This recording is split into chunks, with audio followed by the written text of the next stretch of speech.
What's up? King Boost back in with another video, and today we will be doing a beginner styled video for tips and tricks for every single tower in the game, and yeah.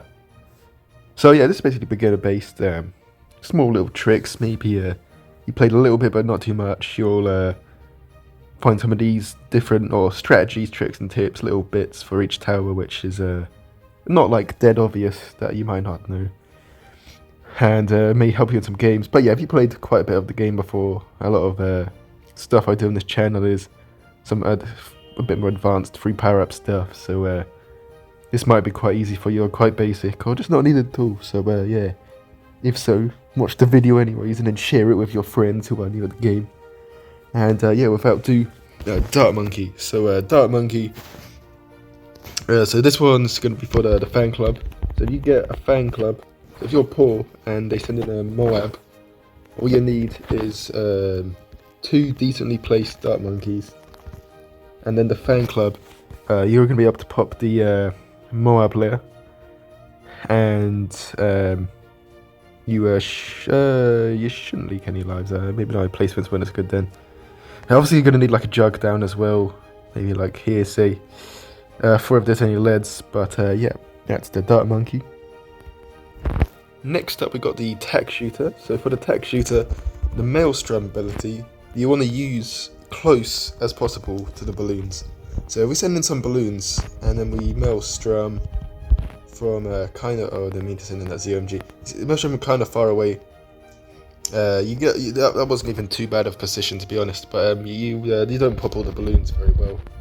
Just give it those ZOMGs, I don't know why I send those in. If you maelstrom from a good spot like a corner where the balloons are in the same area for a really long time, and then you wait for the balloons to be nearby, and then you maelstrom, you'll get that full maelstrom effect and take out the most balloons possible. Next up we got the sniper. So for the sniper, for popping ceramic balloons, the 2-4 is actually worse than the 1-4. However, the 1-4 is better for rainbows. So if you send in rainbows like a power locked rush, that's going to defend it a lot better than the 1-4, because that makes them yellows. If you send in 1 ceramic, should have been 1, I don't know if that's 1 or 2. Send in 1 ceramic that almost goes through. Send in like a few, then it's easily gonna get through because it pops them down to yellows. And I have this regrow I'm going to fix actually. And then if we change this out and see the 1-4 instead, then you'll see it actually goes them straight down to blues. And this is much easier to take. I don't know, I'm saying the reject, that kind of complicates everything. But yeah, you'll see it pops them down to blue layer, and that's much easier to deal with for the ceramics. And it's cheaper, so you can get more down. The boomerang monkey, so for the glaive lord, you want to have, or any boomerang really, but for the glaive lord especially, it's really important that you have it so that it's facing the direction, it's going against the flow of the balloons. So you can see this, it's going clockwise, and the balloons are going around clockwise. So you'll see if we send in some rainbows, a bunch of balloons will get through like that.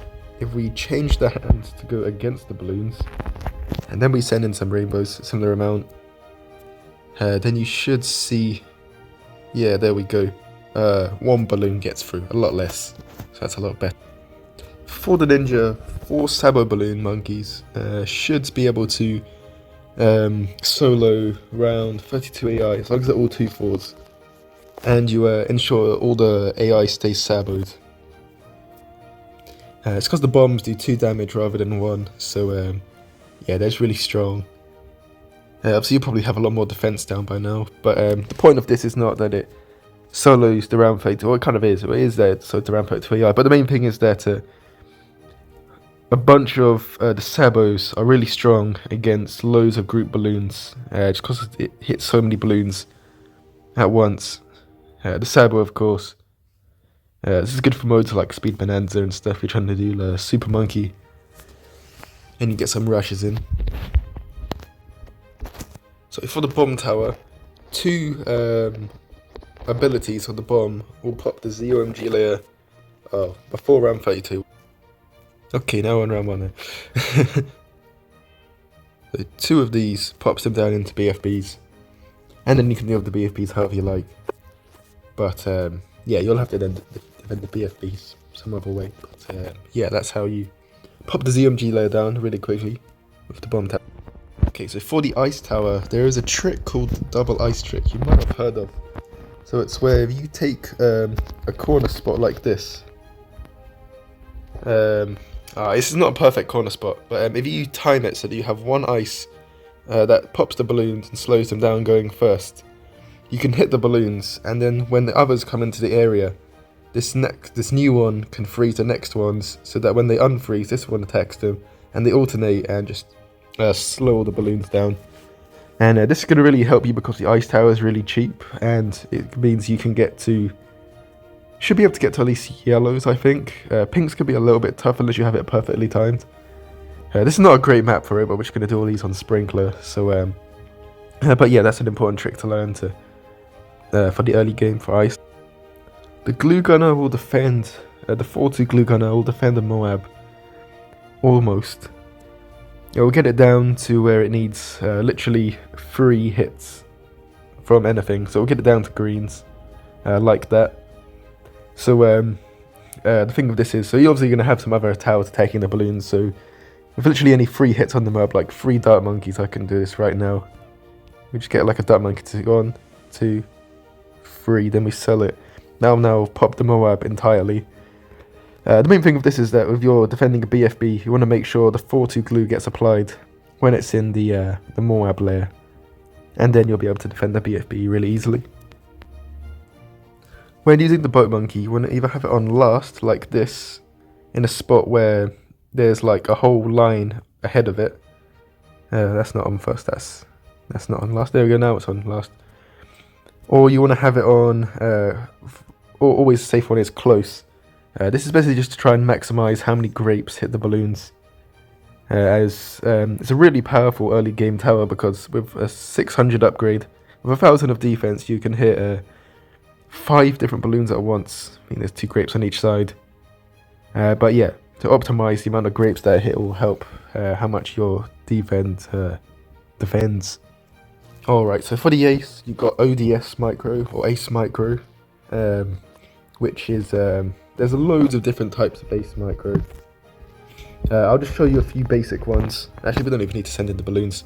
So a few that I use, I'm by no means good at it, and I'm not very good on the phone. So when you're doing the figure of 8 path, you want to triple tap the right hand stick to make it stay on the top half. And then you can do the exact opposite for the other side. You can also do...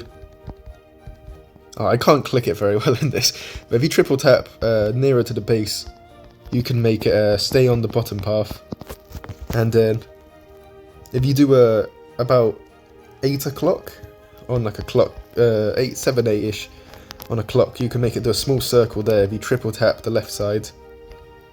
And then there is, if you have it set to this, then you can go out and in from the... I can't click these buttons on the phone, I'll use the iPad. Let me try this again. Okay, if you click away and back on the infinity path, you can keep the ace going to one side. I just cannot. There we go, now it stays on one side. The same works for the other side. And then the last thing I know for the ace micro, it's not that, they're just going crazy now, is if you want to get it to go from the top right to the bottom, you change it to circle path.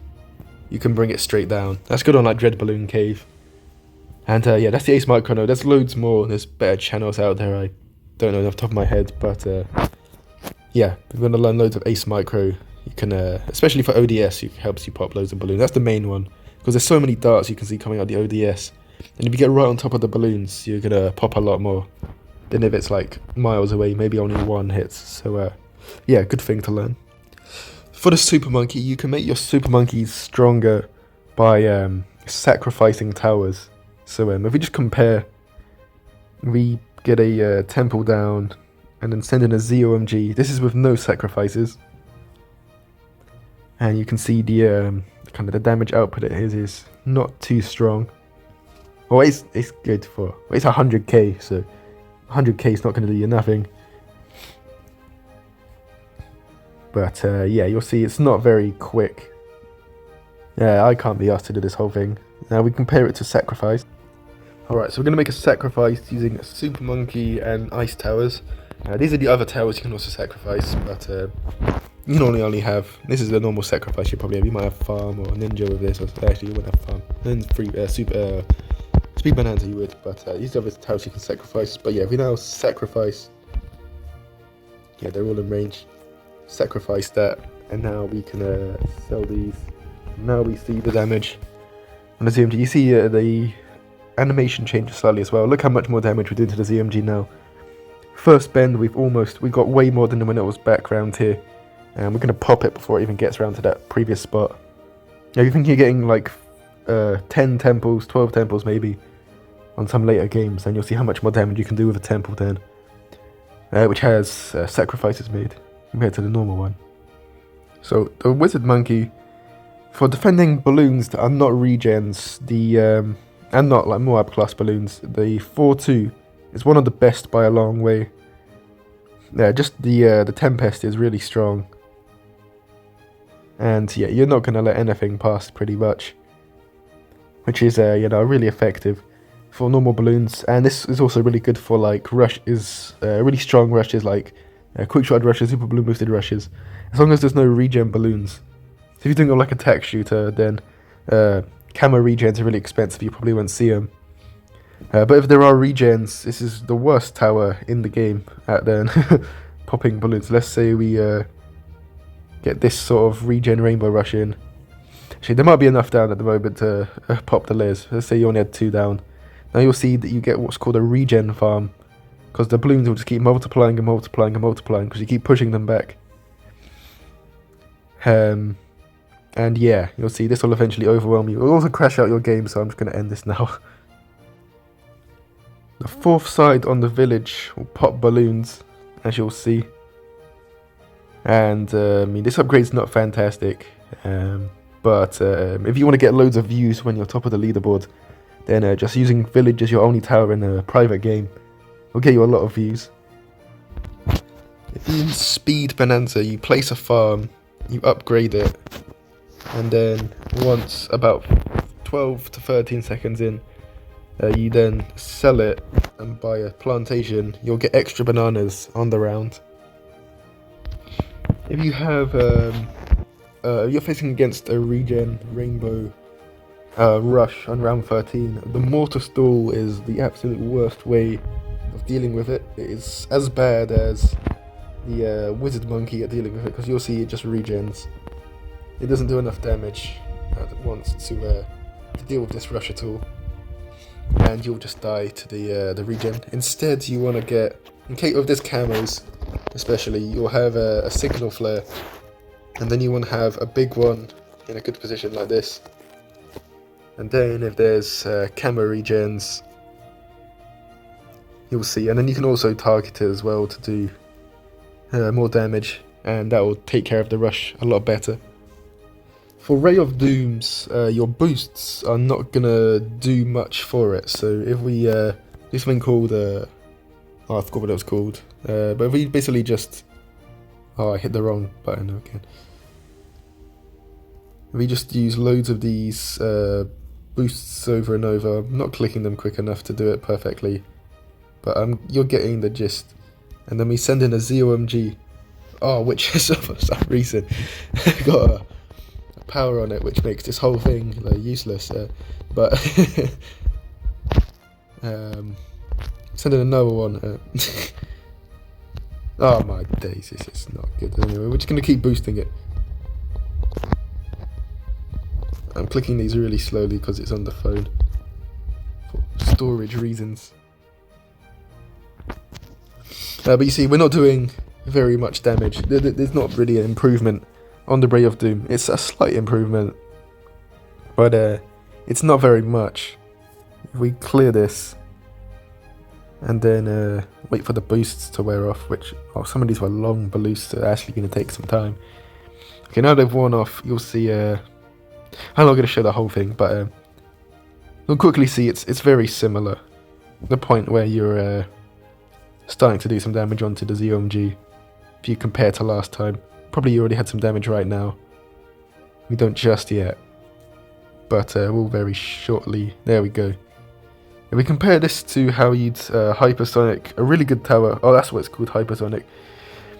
Like a engineer. Now watch how strong the engineer is when you hypersonic it. This is not an engineer one, by the way. We'll think of a different engineer one, because this is not really something you can use in a game. We do this, and now we send in a ZOMG. Look how, we didn't even done it that much, and that's how much the boost can do to a tower like an engineer, or literally another tower. And Spike Factory is quite similar to the attack shooter. So you want to spike storm as close as possible to the balloon you're trying to spike storm. So let's say a BFB, let's spike storm right next to the BFB, this first example. And you can see you can, you shouldn't pop the entire thing. I guess, oh, there's no other balloons. If there was balloons on screen, this isn't popping the entire thing. There we go. But you're doing a lot of damage to it. Now we move, let's clear the track. Layer. Layer 100. Anyway, now we get down a spike factory back here. And we send this in again. And now we use the spike storm. You'll see we're not going to be doing very much to the BFB layer, because less of the spikes are hitting the Moabs directly, and more able to hit the and more getting hit by the ceramics and stuff, taking it away, because the spikes do more damage to the Moab layer than the balloons. On the helicopter in the mode Speed Bonanza, there is a trick where, so basically the cell cost of a heli is a quarter of the sell price. Well, that's how much you lose every time you sell a heli, which you're getting as an 04. So you're losing $2,150 dollars every time you sell a heli in Speed Bonanza, and every time you collect, you get double that. So you're getting around 3k to just under 4k is the amount you can get, which means every time you buy and sell the heli using the ability, you gain 1,000 to 2,000. Which means if you're really quick at placing them down, which I'm definitely not on this, and this just happens all the time, then you can, you basically got an infinite money glitch, and you can make money really quick, and then you can do stuff with Cobra with it. And that is the main strategy in Speed Bonanza. If we take a engineer with a trap, we're just going to spawn the trap in, right? Oh, okay, this is silly actually.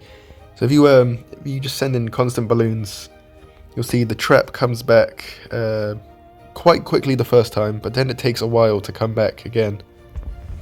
If you boost your engineer, this reduces the time taken for the trap to come back. So if we use improved tower boost, now we send in the same thing, and it comes back a lot quicker. Well, the first time's quick again, but then the gap's smaller. Making it a lot stronger against balloons, regular balloons. Camera balloons, I still don't think there's enough. There might not be enough foam down, but it's probably slightly better because there's slightly more foam getting placed anyway. The balloon chipper can stall balloons probably better than any other balloon. You can suck them in like this, and as long as you can afford to keep doing it over and over again, you can get another one down, sell the first one, suck them in again, and you can slow down non-Moab plus balloons quicker than any other slowing effect. We use, that's like 3 or 4, and if you want to now go back to where the balloons are after this, you'll see they're still all right at the start. So that's yeah, that's the chipper stall. Before round 32, the submarine's ability will one-shot a ZOMG. So you've probably seen this all before, might know this. One shots it like that. However, you place, if there's two ZOMGs, the damage gets spread and they get popped down into yeah, the damage gets spread across. You don't just pop one ZOMG at a time, and yeah, it just gets a little bit more difficult to deal with. The entire Cobra Tower is tricks. So The one trick that you might not know is, or maybe you've faced it before but not sure how it happened, is that if you have the upgraded balloon's power, you can use it, and then if you upgrade the third side on the Cobra, like we have here, you'll see it decreases the balloon power cooldown by 10 seconds. And what this means is you can use the upgrades twice in a shorter period of time and get both of the upgrades to work at the same time, and they both apply to the balloons, so you can get blacks into rainbows, whites into rainbows, pinks into zebras really early, and that's how you see a lot of grind, especially in more pit finishing games really quickly. A farmer monkey can get used to flex how quick your micro is. The robo monkey can be used to flex how big your bank account is. And that's going to wrap up for today's video. Hope you any beginners learned something new, found it interesting. And yeah, have a nice day. See ya.